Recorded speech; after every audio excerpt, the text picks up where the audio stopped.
नमस्कार। आज हम आपको एक ऐसे शख्स से मिलवाने जा रहे हैं जिनको दूर दूर तक काफी लोग जानते हैं। ये एक ऐसे महान इंसान हैं जिन्होंने कई लोगों के दुख दूर किए हैं। कल हमने इनकी पूजा देखी, उसे हमारे चैनल ने शूट किया। आज हम उनका एक छोटा सा इंटरव्यू लेंगे, जानेंगे कि आखिर वो ये पूजा क्यों करते हैं। गुरुजी नमस्कार। कल आपका विक्रांत भैरू पे एक पूजा हो रही थी आपके द्वारा, उसे हमारे चैनल द्वारा शूट किया गया था। अच्छा। हम हमारे व्यूअर्स जो है उसे देखना चाहते हैं, आपके बारे में जानना चाहते हैं कि आप किस प्रकार वो पूजा करते हो, उससे क्या लाभ आम जन को प्राप्त होता है। तो आप बताइए कि रात्रिकालीन पूजा आपके द्वारा की जा रही थी, उसका क्या महत्व है। कल तो हमने अपने जजमानों की पूजा करी थी। जैसे लास्ट टाइम भी मैंने जो पूजा करे वो यहाँ पे आके मैं सिर्फ उनके लिए प्रार्थना करके गया था विक्रांत भैरव में, कि जिस काम के लिए मैं उनके लिए हवन कर रहा हूँ, जो पूजा पाठ कर रहा हूँ, उनके काम सफल हो जाएं। 2-3 महीने बाद ही मैंने फिर पूजा करी है, तो उनका कंप्लीट हो चुका था वो काम। जो पर्पस था उनका, जो उनकी प्रॉब्लम्स थी वो क्लियर हो गई, प्रॉब्लम सॉल्व हो गए। तो इसलिए मैंने कल उनका ये हवन करा विक्रांत भैरव में। गुरुजी कुछ क्वेश्चन है हमारे, वो आप बताने का कष्ट करें। जैसे भैरव कौन है, भैरव की पूजा क्यों की जाती है। देखिए, भैरव से पहले तो आपको काली को जानना पड़ेगा। काली जो है तंत्र की अधिष्ठात्री देवी है। आप भैरव को ज्यादा ना मानकर सिर्फ इतना मान लें कि जो भैरव है वो काली के पुत्र हैं। ठीक है। काली जब चलती थी राक्षसों का, दैत्यों का संहार करने के लिए, तो आगे भैरव चलते थे, काल भैरव चलते थे, और अपना ये बोलते हुए चलते थे कि आप माँ काली के आगे सरेंडर कर दो, उनके आगे अपना समर्पण कर दो, नहीं तो आपका संहार होगा।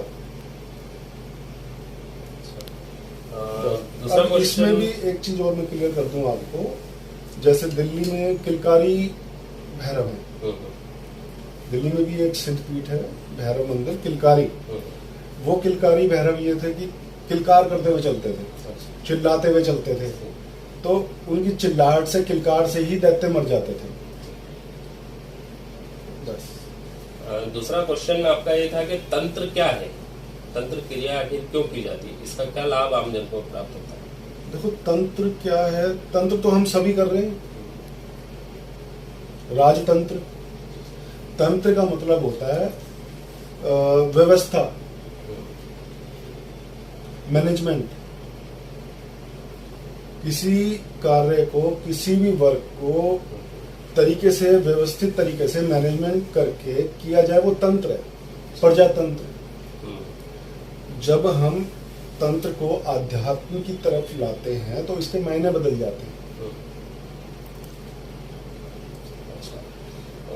इसमें गुरुजी काफी टाइम मैंने हमेशा देखा है कि मतलब शमशान में रात्रिकालीन ही पूजा की जाती है। तो शमशान में ही क्यों पूजा की जाती है, और या फिर शमशान में ही क्यों पूजा करते हैं। देखो, अब तो इस बात का कोई मतलब ही नहीं है। पहले की हम बात करेंगे, शमशान में इसलिए पूजा होती थी, इसलिए तांत्रिक अघोरी शमशान में जाते थे कि शोर नहीं होता, लोग नहीं होते, तो कंसंट्रेट करने के लिए, कंसंट्रेशन के लिए शमशान से अच्छी जगह हमें नहीं लगती।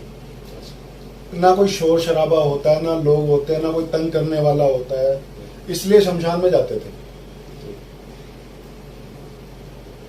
बस यही पर्पस होता है। अघोरी क्या होता है, मतलब अघोरी अलग अलग टाइप के होते हैं। कुछ अघोरी ऐसे होते हैं जो मांसाहारी चीज भी खा लेते हैं, गलत चीज भी देखो, अघोरी सिर्फ एक ही टाइप का अघोरी का क्या मतलब है। अघोरी का सिर्फ एक मतलब है, जो सरल है, जो अघोर है, जो भयानक नहीं है, जो सबके लिए समान है, वो अघोरी है। मांस खाना या मांस नहीं खाना वो अलग अलग पद्धति है। जैसे वैदिक पद्धति में मांस को दूर रखा जाता है, हम तंत्र में सिंपल लैंग्वेज में हम ये कहते हैं कि जिसका जो भोग है उसको वो भोग दिया जाए। जैसे माँ काली है, भैरव है, जहां हमने पढ़ा, ग्रंथों में पढ़ा या सुना, गुरु से सुना, वो ये कहते थे कि उन्होंने जो हमने सीखा उनसे, जो उन्होंने हमें समझाया कि काली जब दैत्यों का संहार करके चलती थी तो उनका लहू पीती थी, रक्त पीती थी, जैसे रक्त बीज। उनका साथ देने के लिए भैरव उनका खून पीते थे, मांस खाते थे, यक्षिणियां चलती थी। जो यक्षिणियां योगिनी मतलब जो देवी के साथ चलती हैं वो। तो जिसका जो भोग है हम उसको वो भोग देंगे। मान लो कोई शेर है, हम उसको घास खाने को देंगे, खाएगा नहीं। तो बस यही है कि हम अगर भैरव साधना कर रहे हैं या भैरव को अपनी प्रार्थना कर रहे हैं कि हमारा ये काम हो जाए, तो उनके मतलब का ही तो भोग देना पड़ेगा। अच्छा, इसमें आपके द्वारा जन कल्याण हेतु तो कई बार पूजा की गई। हमें जब जानकारी मिली तो हमारे चैनल ने आपको शूट किया और अब आपका इंटरव्यू ले रहे हैं इसी प्रकार से। तो कुछ अघोरी जो है आम जन को डराते हैं कि भाई तुम्हारे परिवार के अंदर साया है, तुम्हारे परिवार में आत्मा है, मतलब उनको तकलीफ आने वाली है, ये होने वाला है, वो होने वाला, कुछ भी करके मतलब उनको डराया जाता है। तो इस प्रकार की कोई घटना होती है कि तुम्हें जिन लगा हुआ है या आपके घर में कोई समस्या आने वाली है, बड़ी दुर्घटना होने वाली है, तो इस प्रकार की कोई चीजें होती है क्या? तो सिंपल लैंग्वेज में आपको बताता हूँ। मान लो हमारे यहाँ स्विच बोर्ड है, इलेक्ट्रिसिटी जहाँ से बिजली आती है, आप जरा उसको छुओ, करंट लगेगा, कितनी दूर जाके आप गिरोगे। उतना सा करंट हम लोग सहन नहीं कर सकते।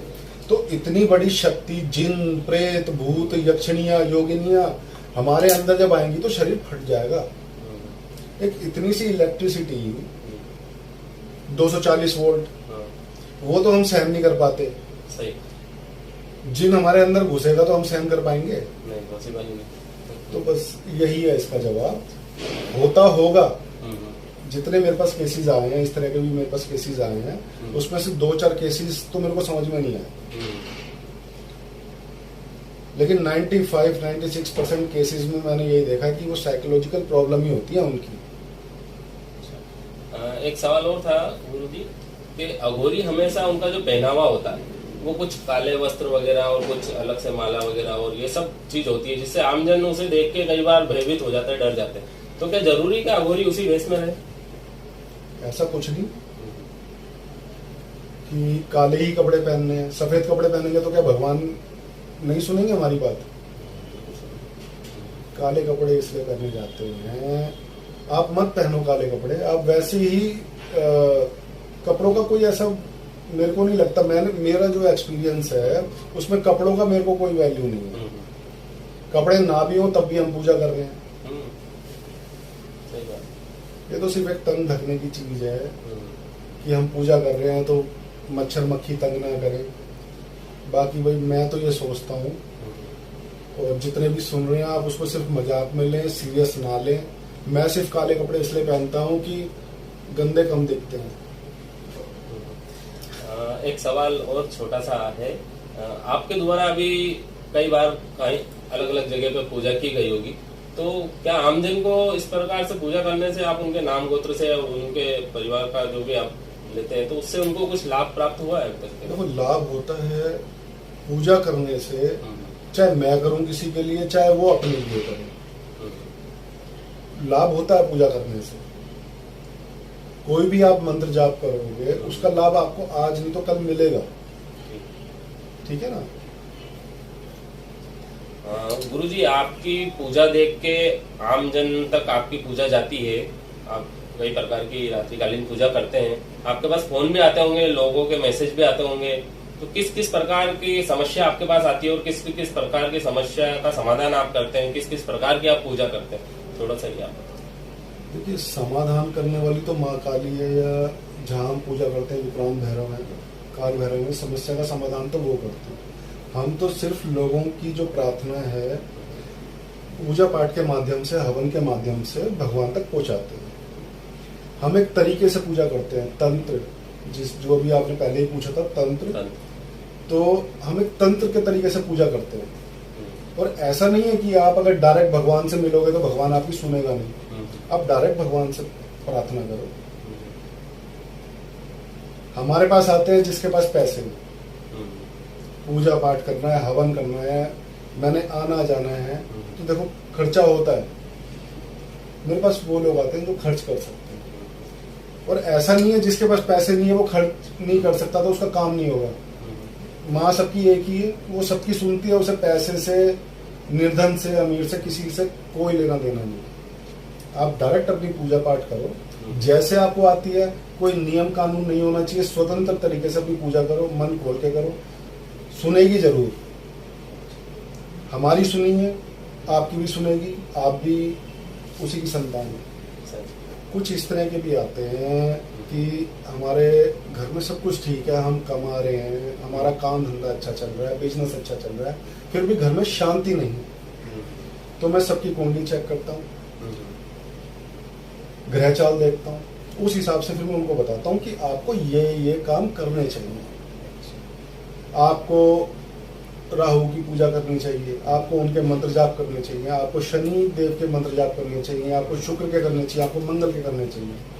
आपको बहुत गुस्सा आता है, मंगल की स्थिति में आपकी शादी नहीं हो पा रही, आपके बच्चे नहीं हो पा रहे हैं, आप कमाते हो चला जाता है, कमाने से पहले आपके खर्चे हो जाते हैं, तो उसका ही मैं बता दूं आपको। ज्यादातर तो यही फोन आते हैं, हम कैसे कमाएं, हमारे पास पैसा नहीं आता, हम नौकरी करते हैं, हमारे पास टिकता नहीं है।